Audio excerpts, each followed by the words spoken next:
Hello ભાવિ શિક્ષકો, રાધે રાધે. તો આજે આપણે વિદ્યા સહાયક ભરતી જે 2026ની ચાલી રહી છે એમાં ઘણા પીએચ કેટેગરીના મિત્રો છે એ કહેતા હતા, મેડમ પૂરો વિડીયો બનાવો અને એમને માહિતી આપો. તો આજે આપણે એ ઉમેદવારો માટે વિડીયો બનાવી રહ્યા છીએ. તો પહેલાં તો વિડીયોને લાઇક કરી દેજો, ચેનલને સબસ્ક્રાઈબ કરી દેજો અને વિડીયોને એન્ડ સુધી જોશો તો જ તમને ખ્યાલ આવશે કે તમારે કયા કયા ડોક્યુમેન્ટ જોશે, કઈ રીતે તમારું ડીવી થશે, મેરિટ આવશે, બધી જ આપણે આજે વાત કરવાના છીએ. તો આપણી સાથે બન્યા રહેજો. સૌપ્રથમ તો તમને છે ને મિત્રો મેરિટ લિસ્ટ આવ્યું, દિવ્યાંગ આપણું મેરિટ લિસ્ટ જે 11,000 વિદ્યા સહાયક ભરતીનું છે એ આવી ગયું છે મિત્રો. અને એમાં તમને ખબર છે મેરિટમાં ક્યાંય નામ કે કઈ શેનો ઉલ્લેખ નથી. તમારા નંબર અને તમારું મેરિટને એ રીતનું આપેલું છે. અને મેરિટ છે ને કેટેગરી વાઇઝ નથી આવ્યું, જનરલ જ આવે. પણ જે દિવ્યાંગ મિત્રો હોય એનામાં પીએચ કરીને મેરિટ નંબર આપેલો છે, બરાબર. તો તમારું મેરિટ હંમેશા અલગથી નહીં આવે, પહેલો જ જનરલ જ આવશે. બીજું કે તમારે ડીવી માટે તમને અલગથી બોલાવવામાં આવશે, બરાબર, કે સાથે જ બોલાવવામાં આવશે. તો મોસ્ટ ઓફલી મિત્રો તમને ડીવી માટે જે મેરિટ ક્રમાંક છે ને એ પ્રમાણે જ જિલ્લામાં બોલાવવામાં આવશે. કઈ રીતે બોલાવવામાં આવશે? જે રીતે તમારો મેરિટમાં વારો છે એ રીતે તમને જિલ્લા પસંદગી માટે બોલાવવામાં આવશે મારા ખ્યાલથી. પછી જો એમાં કંઈ સુધારા વધારા હોય તો આપણે જ્યારે તમારું ફાઇનલ મેરિટ લિસ્ટ આવશે ત્યારે એની સાથે ગાઈડલાઇન્સ પણ આવશે, કોલ લેટરનું પણ આવશે, ત્યારે પણ આપણે ફરીથી એક વિડીયો બનાવીને તમને માહિતી આપશું. અત્યારે જેટલી છે એટલી આપી રહી છું. તો જનરલ જ મેરિટ આવતું છે, જનરલના મેરિટ પ્રમાણે જ તમને બોલાવવામાં આવશે. પણ વ્યવસ્થા કેવી છે, તમે ડીવી માટે જાઓ ને એટલે તમે દિવ્યાંગ મિત્રો છે ને હેરાન ન થાય ને એટલે એના માટે અલગ કાઉન્ટર હોય, બેસવાની જગ્યા વ્યવસ્થા કરેલી હોય, એ રીતની ગોઠવણ હોય છે, બરાબર. હવે તમને એમ થશે કે ક્યાં ક્યાં ડોક્યુમેન્ટ જોશે, થાય ને. તો મિત્રો સૌપ્રથમ તો તમે જ્યારે આપણે વિદ્યા સહાયક ભરતીનું ફોર્મ ભરી અને જિલ્લા પસંદગી એ દીધું હતું ત્યારે તમને ઓનલાઈન ચેકલિસ્ટ નીકળ્યું છે તમારું. પહેલાં તો તમે એ જોઈ લેજો એમાં કયા કયા ડોક્યુમેન્ટ, અહીંયા ડોક્યુમેન્ટનું નામ હશે આ બાજુ અને આ બાજુ હા કે ના લખેલું છે. એમાં જ્યાં જ્યાં હા લખેલું હોય ને એ બધા ડોક્યુમેન્ટ તમારે જોશે. ક્યાં જોશે? એ બધા જ જોશે જેમાં હા લખેલું છે એ. અને જ્યાં લગીન મને ખ્યાલ છે ત્યાં લગીન મિત્રો તમારે દિવ્યાંગતાનું સર્ટિફિકેટ હોય છે. તમારી દિવ્યાંગતા છે એ 40%થી વધારે હોય તો જ તમે આમાં લઈ શકો, દિવ્યાંગની જે જગ્યા હોય એમાં. જો તમારી દિવ્યાંગતા 40%થી ઓછી નીકળે તો તમે ઓટોમેટિક કેમાં વહી જશો? 40%થી ઓછી હોય તો ઓટોમેટિક તમે શેમાં વહી જશો? જનરલ કેટેગરીમાં વહી જશો, અથવા તો તમારી જે કેટેગરી હોય એસસી બીસીની રીતની, બરાબર, તો તમે એમાં વહી જશો. એટલે મેઇન તમારું અત્યારે ક્યાં અટકેલું છે? 40% તમારી દિવ્યાંગતા સાબિત થતી હોવી જોઈએ. તમે જે ડોક્યુમેન્ટ ફોર્મ ભર્યું ત્યારે આપેલું હોય છે સોગંદનામા સાથે, કોઈ સિવિલ સર્જને તમને આપેલું હોય છે તમારી દિવ્યાંગતા 40% કરતાં વધારે હોવી જોઈએ, એ રીતનું આપેલું હોય છે. આ તો તમે કઢાવેલું હોય છે, પણ ભરતી સમયે તમારે અલગથી ફરીથી રીવેરિફિકેશન આવશે. કેનું આવશે? દિવ્યાંગતાનું. અને એ ક્યાં આવશે?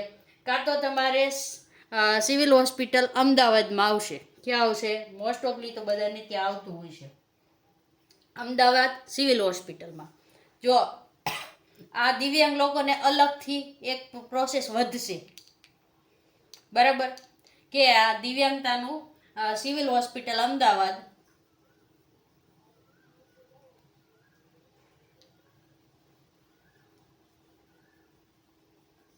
હોસ્પિટલ અમદાવાદ મોસ્ટ ઓફલી બધાનું ન્યા જ હોય છે. અથવા તો જે સરકાર નક્કી કરે ને એ સરકારી મેડિકલ બોર્ડ સમક્ષ તમારું ક્યાં થશે જુઓ અહીંયા, અથવા સિવિલ હોસ્પિટલ અથવા નક્કી કરેલ સરકારી મેડિકલ બોર્ડ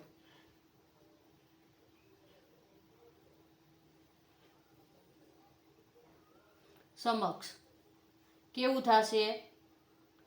રૂબરૂમાં તમારે ખુદને ત્યાં જવાનું રહેશે ને રૂબરૂમાં તમારું અલગથી ખાસ પરીક્ષણ કરવામાં આવશે, એટલે કે તપાસ કરવામાં આવશે. બરાબર, કે તમારે 40%થી વધારે જે તમે દિવ્યાંગતા છે કે નહીં. જો આ જે તમારી તપાસ થાય દિવ્યાંગ મિત્રોની, એમાં જો 40% કરતાં ઓછી તમારી દિવ્યાંગતા સાબિત થાય સર્ટિફિકેટમાં, તો ઓટોમેટિક તમે જનરલમાં વયા જશો. પણ જો 40% કે 40% કરતાં વધારે થઈ સર્ટિફિકેટ આપશે ત્યાંથી, તમારું રૂબરૂમાં તમારી તપાસ કરશે ને એટલે તમારું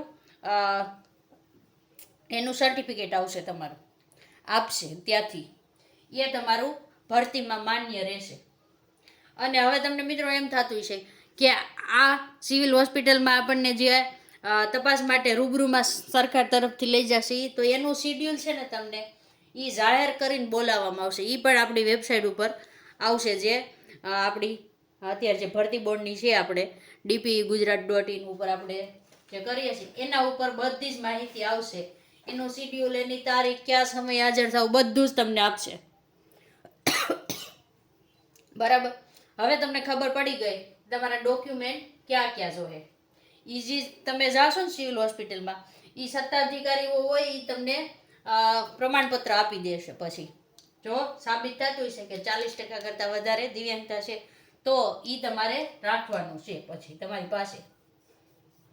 બરાબર, અને અલગથી તમને ખબર છે કે જે દિવ્યાંગ મિત્રો છે ને એને 4% અનામત મળતું હોય છે. પહેલાં 3% મળતું હતું, હવે 4% મળે છે. કેટલું મળે છે? 4%. તો 4% લેખે તમારી જગ્યાઓ આ 11,000 વિદ્યાસહાયકની ભરતીમાં આવશે. અને તમને જો તમે કેટેગરીવાળા હોય તો મિત્રો તમને 5 વર્ષની છૂટ મળતી હોય છે, ઉંમરમાં 5 વર્ષની, અને પ્લસ દિવ્યાંગને 10 વર્ષની છૂટ મળે. કેટલી? 10 વર્ષ. જો તમે ખાલી જનરલના દિવ્યાંગ હોય તો તમને ઉંમર મર્યાદામાં 10 વર્ષ મળે. એટલે તમે સમજી લો, તમે મેલ છો તો 33 વર્ષ પ્લસ 10 વર્ષ કરી દેવાના, અને ફિમેલ છો તો 38 વર્ષ 10 વર્ષ. પણ આ થયું જનરલવાળાનું. આમાં પણ જો તમે કેટેગરીમાં આવો છો તો તમને એક્સ્ટ્રા 5 વર્ષ મળશે. કેટલા મળશે? 5 વર્ષ એક્સ્ટ્રા મળશે. પણ એમાં પણ ધ્યાન રાખવાનું કે આ બધું થતાં તમારા 45 વર્ષ કરતાં વધારે ના થવા જોઈએ. એ રીતની તમે ઉંમર મર્યાદામાં પણ છૂટછાટ મળવાની છે. અને જ્યારે પણ તમને સ્થળ પસંદગીને આપવામાં આવશે ને, તમને અગ્રિમતા આપવામાં આવશે. શું કામ અગ્રિમતા આપવામાં આવશે? કે દિવ્યાંગ લોકોને એની ઘરની આજુબાજુની સ્કૂલ મળે ને એટલા માટે તમને અગ્રિમતા આપવામાં આવશે સ્થળ પસંદગી વખતે. એ રીતે આમ તો મેરિટ લગભગ તો જનરલ હશે, એનું હજી પાક્કું આવશે એટલે આપણે કહેશું. પણ જ્યારે સ્થળ પસંદગીને હોય છે ને, તો એ તમે જ્યાં રહેતા હોય ને તમને પહેલાં સ્થળ પસંદગી આપશે. શું કામે? કે તમારે ઘરની આજુબાજુનો વિસ્તાર મળી શકે. અને મિત્રો તમને અન્ય લાભો પણ મળશે. તમે સરકારી કર્મચારી બનો એટલે તમને અન્ય લાભો પણ મળે. અન્ય લાભો ક્યાં મળશે ખબર છે? એક તો તમારે વ્યવસાય વેરો. જો આપણને સરકારી નોકરી મળે એટલે પગાર વધારે હોય એટલે આપણે ટેક્સ ભરતા હોય, બરાબર?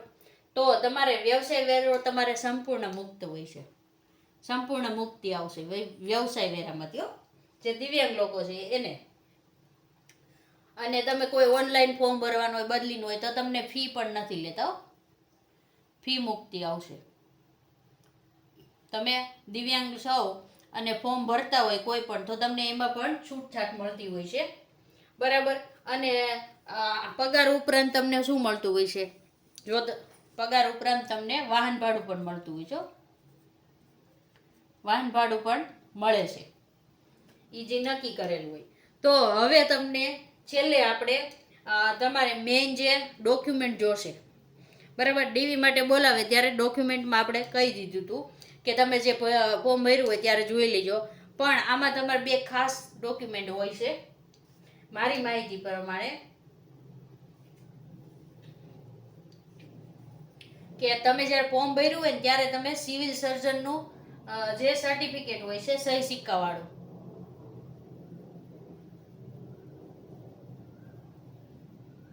સહી સિક્કાવાળું તમે દીધેલું હોય છે, બરાબર. ઈ સર્ટિફિકેટ તમારું જોશે. શું જોશે? અસલ સર્ટિફિકેટ. અને ચાલુ વર્ષે જે છે એ વેલિડ હોવું જોઈએ. તમે આ વર્ષે ઈ તમે જે રજૂ કર્યું હોય એ વેલિડ હોવું જોઈએ પહેલા, બરાબર. અને એક દિવ્યાંગ મિત્રોને કાર્ડ હોય છે તમારી પાસે, કે ઈ કાર્ડને કહેવાય છે UDID કાર્ડ, બરાબર. આ તમારું કઢાવેલું હોવું જોઈએ. એને કહેવાય યુનિક ડિસેબિલિટી આઈડી, બરાબર. યુનિક ડિસેબિલિટી આઈડી કાર્ડ એ તમારું કઢાવેલું હોય છે, એ તમારે મહિનામાં જોશે, ફરજિયાત જો રાખવું, સાથે રાખવું તમે જ્યારે ગાંધીનગર જાઓ ત્યારે, કે બધી રીતે તમારે આખી ફાઇલ બનાવી. અને આ બધા તો તમારે જોશે જ. એટલે એક મિત્રની કમેન્ટ હતી કે અમે SCBCમાં આવી છીએ અને હું દિવ્યાંગ છું, તો મારે બીજા ડોક્યુમેન્ટ જોશે. જો મિત્રો તમે કેટેગરીમાં લેવાના હોય ને તમારી SCBC, તો તમારે બધા ડોક્યુમેન્ટ જોશે. પણ તમે ડીવી વખતે જનરલમાં લઈ લો તો તમારે જેટલા જનરલને જોઈએ એટલા, ને આ તમારા જે એક્સ્ટ્રા હોય છે એ, બરાબર. દિવ્યાંગતાના એ સર્ટિફિકેટ તમારે જોશે. બાકી તમે જો કેટેગરીવાળા હોય તો તમારે જે કેટેગરીમાં જોતા હોય ને એ ડોક્યુમેન્ટ તો જોશે જ, પણ સાથે આ ડોક્યુમેન્ટ પણ જોશો. આ અને આ બંને આ તમે કાઢીને અને સોગંદનામું કરીને તમે રજૂ જ કરેલું હોય છે, બરાબર.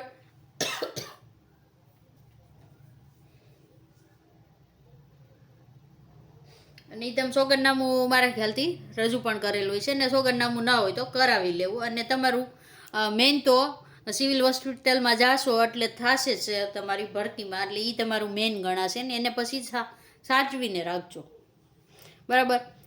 આટલી માહિતી આપણી પાસે હતી એટલે આપણે દેવાની કોશિશ કરી છે, બરાબર. વિડીયો સારો લાગ્યો તો લાઈક કરજો, ચેનલને સબસ્ક્રાઈબ કરી દેજો. વિડીયોને પૂર્ણ કરી છે. રાધે રાધે.